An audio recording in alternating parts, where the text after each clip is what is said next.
ഓം ശാന്തി.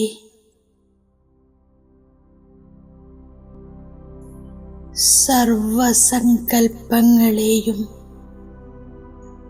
ഒരു ബിന്ദു ആത്മാവിൽ ഉൾക്കൊള്ളിച്ച് ഞാൻ സ്വയം ബിന്ദുവാകുന്നു.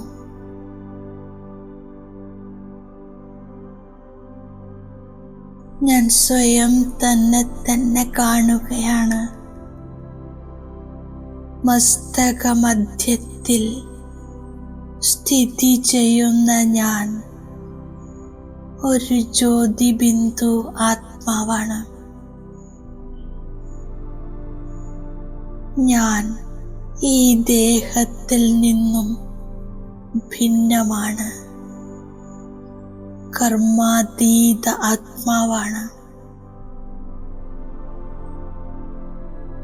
കർമാതീത സ്ഥിതിയുടെ എല്ലാ ലക്ഷണങ്ങളും ഞാൻ സ്വയം തന്നിൽ അനുഭവം ചെയ്യുന്നു.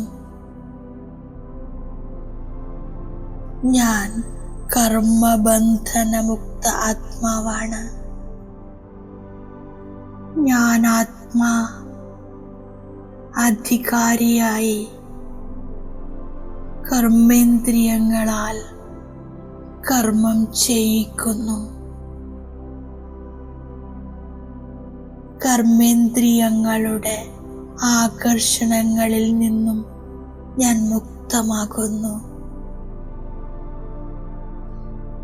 ഞാൻ കർമ്മത്തിന്റെ അധീനമല്ല, കർമ്മബന്ധനത്തിലുമല്ല.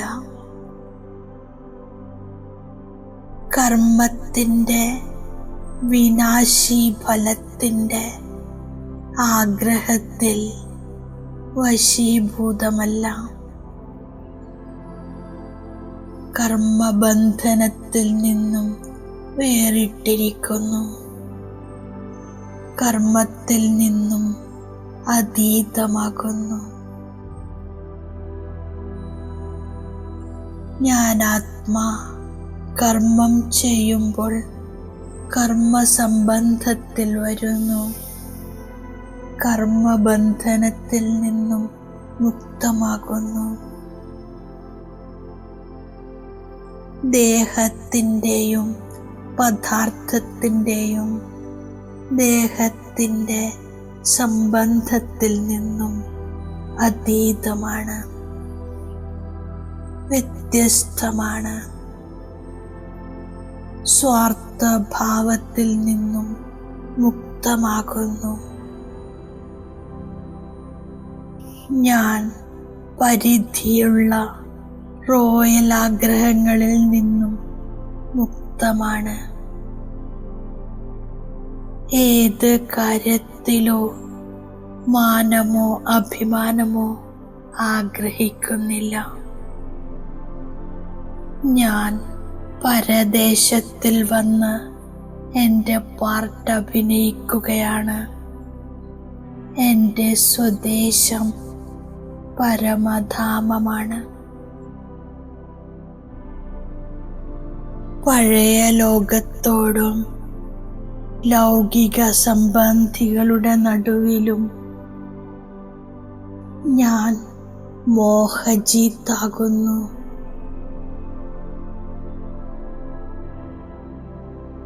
ഉയർന്നവനായി മാറാൻ ഞാൻ കർമ്മേന്ദ്രിയ ജീത്താകുന്നു.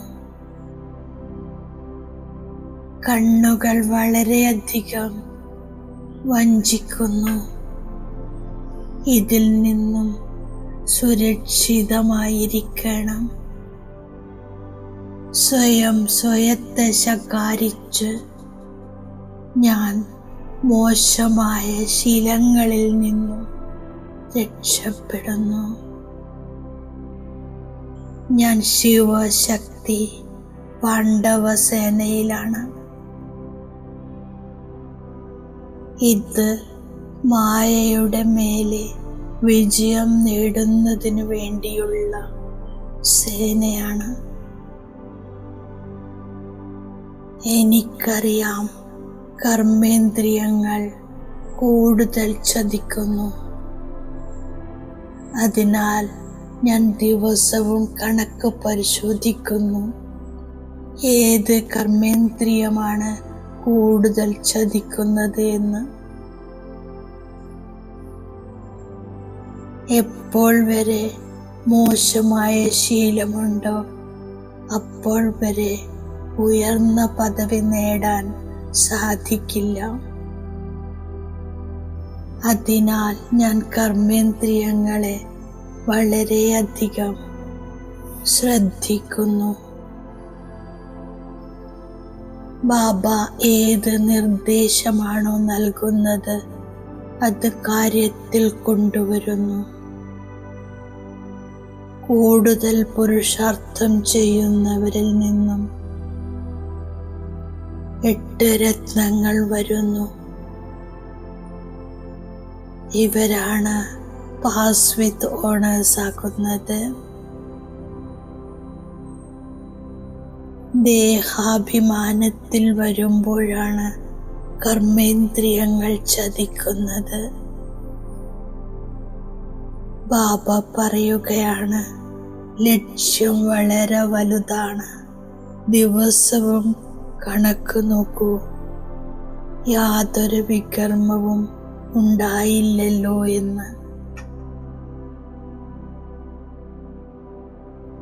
ബാബ ഇപ്പോൾ എല്ലാവരുടെ മേലെയും ഉപകാരം ചെയ്യുന്നു. കർമ്മം അകർമ്മം വികർമ്മത്തിന്റെ ഗതി മനസ്സിലാക്കി തരുന്നു. ഞാൻ ബാബയിലൂടെ ത്രിനേത്രി ത്രികാലദർശിയായി മാറിയിരിക്കുന്നു.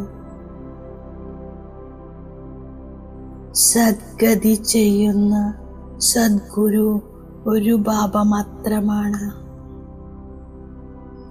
ഞാനിപ്പോൾ എൻ്റെ വികർമ്മം വിനാശമാക്കുന്നു. അതിന് പുരുഷാർത്ഥം ചെയ്തുകൊണ്ടിരിക്കുന്നു. ഓർമ്മയുടെ ബലത്തിലൂടെ കർമ്മേന്ദ്രിയങ്ങളിൽ നിന്നും മുക്തമാകുന്നു. ഞാൻ ബാബയിൽ നിന്നും പൂർണ്ണമായ സമ്പത്ത് നേടുന്നു. ടീച്ചറിൽ നിന്നും പൂർണ്ണമായി പഠിക്കുന്നു. പരിധിയില്ലാത്ത ജ്ഞാനം നൽകുന്ന ടീച്ചറിനെ മറ്റൊരിക്കലും ലഭിക്കില്ല. അവസാനം നമ്പർ വൈസ് കർമാതീത അവസ്ഥയുണ്ടാകുന്നു. ഇതാണ് എൻ്റെ സത്യമായ സമ്പാദ്യം.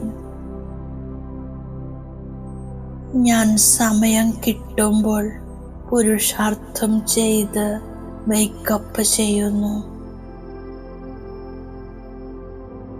വിവേകശാലിയായി മാറി എൻ്റെ തന്നെ പരിശോധന ചെയ്യുന്നു. ഒരു കർമ്മേന്ദ്രിയത്തിനും വശപ്പെട്ട് തല തിരിഞ്ഞ കർമ്മങ്ങളൊന്നും ചെയ്യില്ലല്ലോ എന്ന്. ഓർമ്മയുടെ ബലത്തിലൂടെ കർമ്മേന്ദ്രിയങ്ങളുടെ ചതിയിൽ നിന്നും മുക്തമാകുന്നു. ഈ സത്യമായ സമ്പാദ്യത്തിന് ഞാൻ സമയം കണ്ടെത്തുന്നു. ഇതെന്റെ വികർമ്മങ്ങൾ വിനാശമാകാനുള്ള സമയമാണ്. അതുകൊണ്ട് യാതൊരു വികർമ്മവും ചെയ്യില്ല. ബാബ വരദാനം തന്നിരിക്കുന്നു. ബാലകനിൽ നിന്നും യജമാനൻ എന്ന പാഠത്തിലൂടെ നിരാകാരിയും നിരഹങ്കാരിയുമായി ഭവിക്കൂ.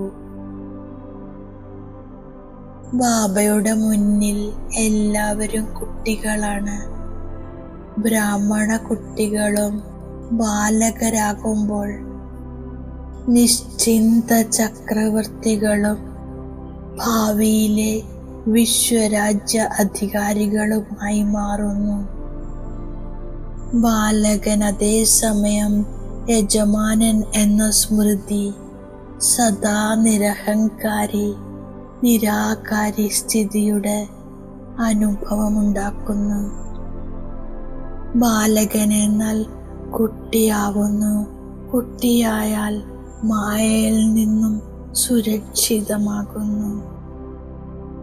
പ്രസന്നത ബ്രാഹ്മണ ജീവിതത്തിൻ്റെ വ്യക്തിത്വമാണ്. അതിനാൽ ഞാൻ സദാ പ്രസന്നമായിരിക്കുന്നു.